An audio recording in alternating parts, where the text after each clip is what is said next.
What if one of the biggest breakthroughs in modern health wasn't some new pill or a high-tech gadget, but a secret that's been hidden in our own ancient past? Today, we're diving into intermittent fasting, something our ancestors basically did every day, and that science is now showing could unlock some pretty profound benefits for our bodies. For so long, we've been obsessed with what we eat. Carbs, fats, proteins.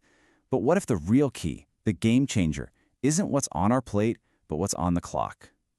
This one question, right here, is really at the heart of everything we're about to get into. So where did this whole idea even come from? I mean, it wasn't dreamed up in a lab or by some Silicon Valley startup. To really get what intermittent fasting is all about, we have to go way, way back. Back to a time when eating wasn't so much a choice as it was, well, a circumstance. Okay, at its core, intermittent fasting, or IF, isn't a diet in the way we usually think about them. It doesn't tell you what to eat. Nope. Instead, it's all about when you eat. It's really just an eating pattern that cycles between periods of eating and then, voluntarily not eating.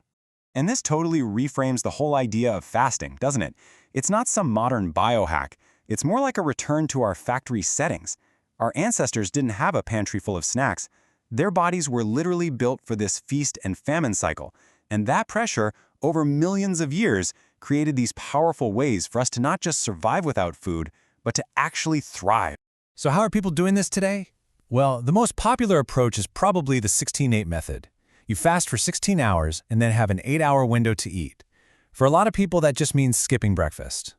Others might go for the 5-2 diet or even alternate day fasting. They all look a little different, but the goal is always the same, to intentionally bring back that ancient cycle of feast and famine. But just creating that fasting window, that's only step one. The real magic, the really cool stuff, happens inside our bodies, down at the cellular level. So what's actually going on when we stop eating for a while? Let's take a look at the science behind what's called the metabolic switch. Okay, so think of your body like a hybrid car. Normally, it loves to run on glucose. That's the easy-to-get sugar from the food you eat. But after about 10, maybe 12 hours of fasting, that main fuel tank runs empty. Your body doesn't panic, it just flips a switch. It starts breaking down your stored fat for energy. Then, your liver gets to work and converts that fat into this amazing alternative fuel source called ketones. And that whole process, right there, that's the metabolic switch. This really lays out the two completely different worlds your body can live in. In the fed state, with high insulin, your body's main job is just storing energy. But in the fasted state, insulin is low, and that signals a massive shift. You stop storing and start burning fat. And, maybe most importantly, you kick off this deep process of cellular cleanup and repair. It's kind of like giving your body's maintenance crew a chance to finally come in and fix things up.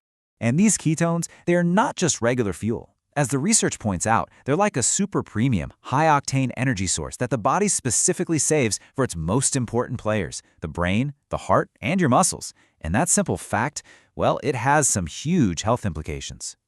So this metabolic switch from burning sugar to burning ketones, it doesn't just change your fuel source.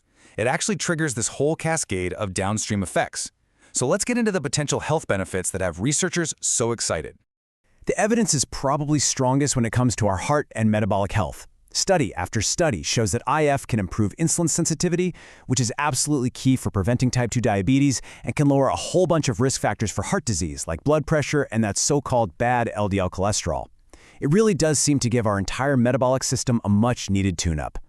But the good news doesn't stop there. Remember how ketones are that premium fuel for the brain? Well, research, especially in animal models for now, suggests that fasting can actually protect our brain. It seems to reduce something called oxidative stress, which is a big driver of aging, and might even help improve memory and delay cognitive decline. And this might be the most exciting part, the emerging research in cancer.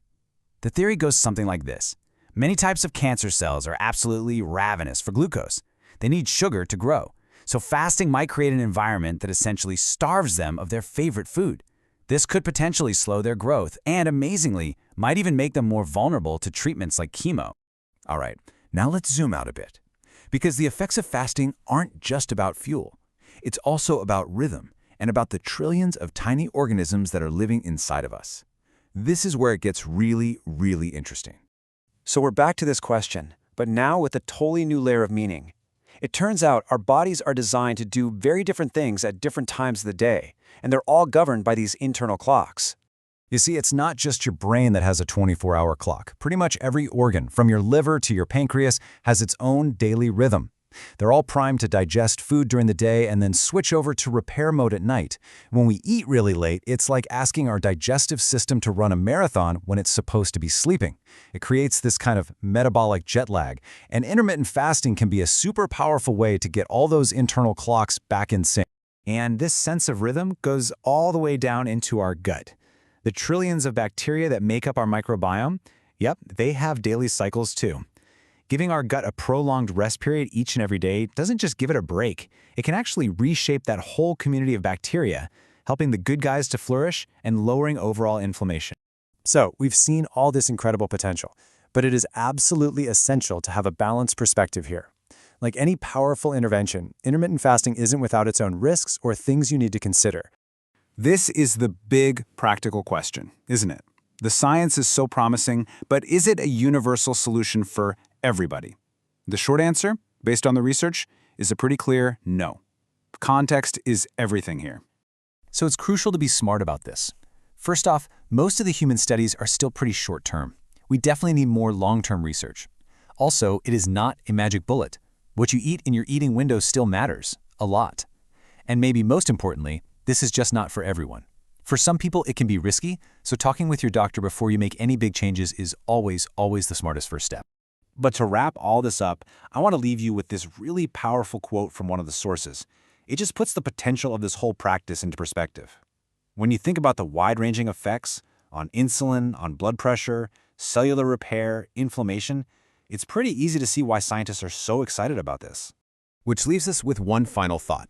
Is intermittent fasting just a way of unlocking an ancient health program that's been built into our DNA all along? A key to resilience that we've kind of misplaced in our modern 24/7 world of food? The research is still ongoing, but it really suggests we might be rediscovering something incredibly profound.